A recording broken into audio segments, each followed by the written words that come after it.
Hi friends, hi guys. ನೀವೇನಾದರೂ ಗೋಕರ್ಣಕ್ಕೇನಾದರೂ ಹೋದರೆ ಇಲ್ಲಿ ಕುಡ್ಲ ಬೀಚ್ ಅಂತ ಉಂಟು. ಕುಡ್ಲ ಬೀಚಿಗೆ ನೀವು ವಿಸಿಟ್ ಮಾಡಿದ್ರೆ ಕುಡ್ಲ ಬೀಚಿನ ಮೇಲ್ಗಡೆ ಒಂದು ಉಮಾಮಹೇಶ್ವರಿ ಟೆಂಪಲ್ ಇದೆ. ನೀವು ನೋಡ್ತಾ ಇದ್ದೀರಲ್ಲ, ಈ ಉಮಾಮಹೇಶ್ವರಿ ಟೆಂಪಲ್ಲು ತುಂಬ ಪುರಾತನವಾದದ್ದು. ಈಗ ನೀವು ಕಾಣಿಸ್ತಿರೋದು ಉಮಾಮಹೇಶ್ವರಿ ಟೆಂಪಲಿಂದ ಮುಂಭಾಗ. ಅದ್ರ ಕೆಳಭಾಗದಲ್ಲೇ ಬೀಚ್ ಇದೆ, ಕುಡ್ಲ ಬೀಚ್. ಅದ್ರ ಮೇಲೇ ಉಮಾಮಹೇಶ್ವರಿ ಟೆಂಪಲ್ ಇದೆ.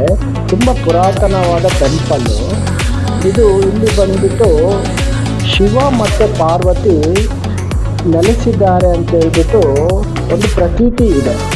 ಇಲ್ಲಿ ಭಟ್ರು ಹೇಳುವ ಪ್ರಕಾರ ಈ ದೇವಸ್ಥಾನದಲ್ಲಿ ಉಮಾಮಹೇಶ್ವರಿ ಅಂದರೆ ಶಿವ ಮತ್ತು ಪಾರ್ವತಿಯವರು ಬಂದು ಇಲ್ಲಿ ನೆಲೆಸಿದ್ದಾರೆ. ಅಂದರೆ ಶಾಂತಿಗೋಸ್ಕರ, ಪ್ರಶಾಂತವಾಗಿರೋಕ್ಕೋಸ್ಕರ ಇಲ್ಲಿ ನೆಲೆಸಿದ್ದಾರೆ ಅಂತ ಒಂದು ಪ್ರತೀತಿ ಇದೆ.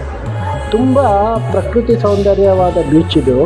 ಈ ಬೀಚಿನ ತಪ್ಪಲಿನಲ್ಲಿ ಈ ಉಮಾಮಹೇಶ್ವರಿ ದೇವಸ್ಥಾನ ಇದೆ. ತುಂಬ ಪುರಾತನವಾದ ದೇವಸ್ಥಾನ ಇದು. ಒಂದು ಸಲ ಬಂದರೆ ವಿಸಿಟ್ ಕೊಡಿ ಫ್ರೆಂಡ್ಸ್. ಬಾಯ್.